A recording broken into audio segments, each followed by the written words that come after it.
Hey everybody, welcome to It Matters Monday. Today, the top 3 things you need to consider when evaluating your opinion of Black History Month. And here we go.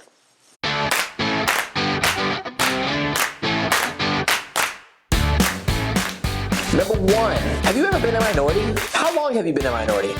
In your whole life, a racial and ethnic and age minority, how long is the most time you spent as a minority? For me, it was a year and a half, and let me tell you, there were some highs and lows living in China, and I couldn't just jump into a bastion of whiteness that was nowhere around for me. That was only a year and a half of my 36 years. Most of my life, I've been able to live in relative cultural norm that people look and act and talk like me. When I've delved into areas that I was not the majority, I always know I could pull back. Even when I lived in China, I could come back to the US and go back to a majority standing, and that's just not the case with the people of color in the United States. They're not just gonna go here or there. This is their home, and in their home, people don't look like them.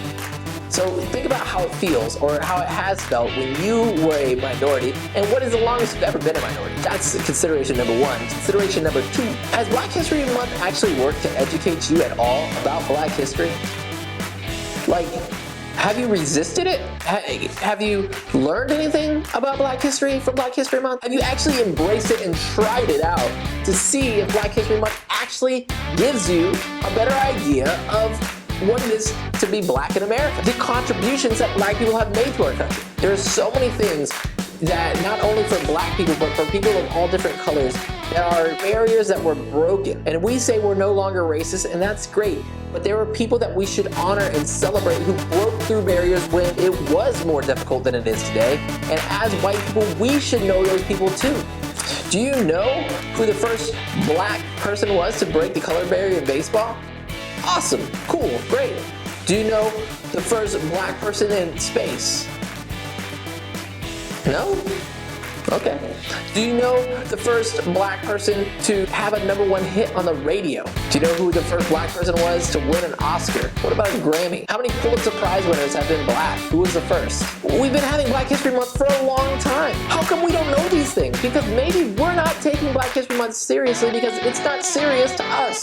Have we given Black History Month a fair shake and taken time to get to know the history of how Black people have gotten to the moment where they can have a Vice President of the United States a mere 4 years after the first Black President of the United States? How long it took, the strive and the struggle and the baby steps and the monumental shattering of different ethnic and racial barriers? Because if we haven't, maybe we haven't given Black History Month a chance to actually do what it's trying to do. And question number 3 for you as white evangelical Christians.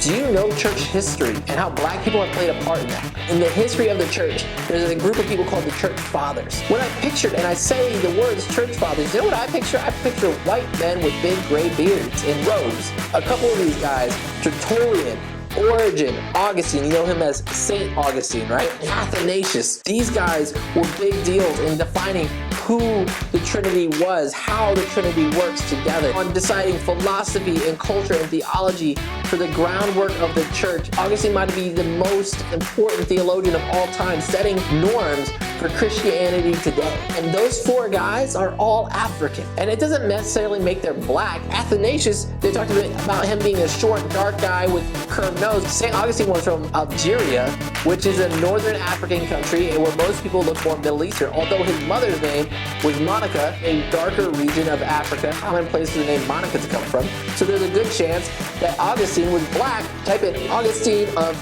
Hippo, because that's what he was known as, and hit enter. Now look at the Google images of him. How many of him did people think he was white? Because we don't actually have an image. The closest one we have was 100 years after he had died. Look at all those images. He looks more European than African, or Middle Eastern, which is more likely. And I picture them as white. Why do I do that? They weren't Europeans. They were from all over.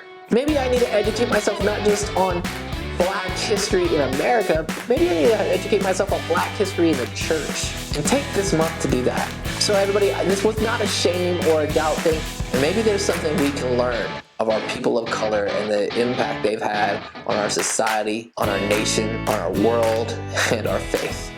Check us out next time. Make sure to like, share, and subscribe. Remember, if it matters to you, it matters to God. We'll talk to you later. Bye.